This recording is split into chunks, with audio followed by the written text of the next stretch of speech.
আসসালামু আলাইকুম এভরিওয়ান, সবাই কেমন আছেন? আশা করি সবাই ভালো আছেন।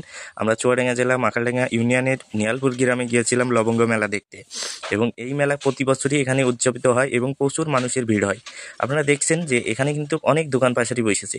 এই মেলা এই দিনে এখানে উদযাপিত হয় এবং বহুত দূর থেকে মানুষ আসে এই মেলায় অংশগ্রহণ করতে, এবং এখানে অনেক খাবারের দোকান এবং কসমেটিকের দোকান বসে, এবং এখানে কিন্তু বেশিরভাগই মেয়েদের জিনিস পাওয়া যাচ্ছিল, ছেলেদের জিনিস নেই বললেই চলে। তারপরেও আমরা মেলাটা ঘুরে ঘুরে দেখছিলাম এখানে কি কি জিনিস পাওয়া যায় এবং কি কি জিনিস এখানে বিক্রি হচ্ছে। এখানে বেশ দেখছিলাম বিভিন্ন ধরনের কলম বিক্রি হচ্ছিল, এবং এখানে মেয়েদের অনেক কসমেটিক আইটেম বিক্রি হচ্ছিল। মানুষ সবাই ঘোরাঘুরি করে দেখছিল, এবং এখানে কিন্তু অনেক ধরনের রঙের কাঠের জিনিস বিক্রি হচ্ছিল, এবং এই পাশে কিন্তু মেয়েদের মাথার ব্যান্ড বিক্রি হচ্ছিল, যেগুলা হচ্ছে কাগজের তৈরি ফুল। আর হ্যাঁ, আপনাদের একটা কথা বলে রাখি, এখানে কিন্তু সাধুসঙ্গর গান হয়, এবং সেই গানটা আমরা কিছুক্ষণ পরে আপনাদের দেখাবো যে এই গানটা কোথায় হচ্ছে এবং এখানে কত মানুষের ঢল হয়েছে।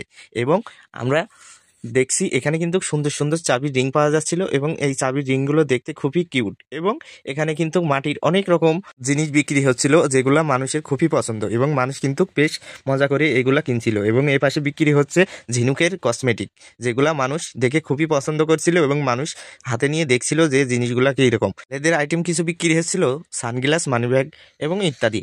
এবং এখানে বিক্রি হচ্ছিল বাচ্চাদের ছোট ছোট খেলনাপাতি, এবং এই পাশে রয়েছে কিন্তু হচ্ছে মিষ্টি মিষ্টি আপুদের আচার, এবং ওই পাশে রয়েছে কিন্তু ছেলেদের জন্য মিষ্টি লোভনীয় পান।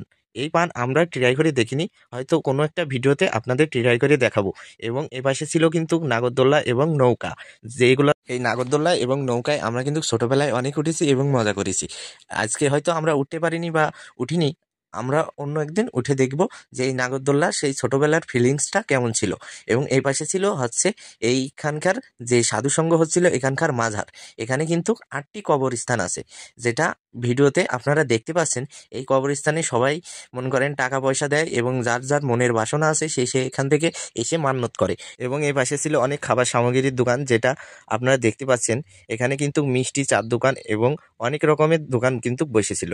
এবং এই ভিডিওটা কেমন লেগেছে অবশ্যই কমেন্টে জানাবেন, এবং কার কার এলাকায় এমন প্রতি বছর মেলা উদযাপিত হয় তারাও কমেন্টে জানাবেন। এবং এই মেলা কিন্তু আমাদের এলাকায় প্রতি বছরই উদযাপিত হয়, এবং এখানে অনেক মানুষ আসে। তো আমরা দেখতেই পাচ্ছেন যে আমরা মিষ্টির দোকান থেকে আমরা কিন্তু গানের স্টেজের কাছে প্রায় চলে আসছি। এবং এখানে কিন্তু একটি দারুণ বক্সিং খেলা হচ্ছিল, এবং প্রতি পাঁচ 20 টাকা করে নিছিল। এবং যে মন করেন বক্সিং মেরে 999তে তুলতে পারবে তার কিন্তু একটি করে বক্সিং আবার ফ্রি দেওয়া হবে। এবং আমরা এই বক্সিং শেষে আমরা চলে আসলাম যে সাধুসঙ্গর মঞ্চের কাছে গান দেখতে।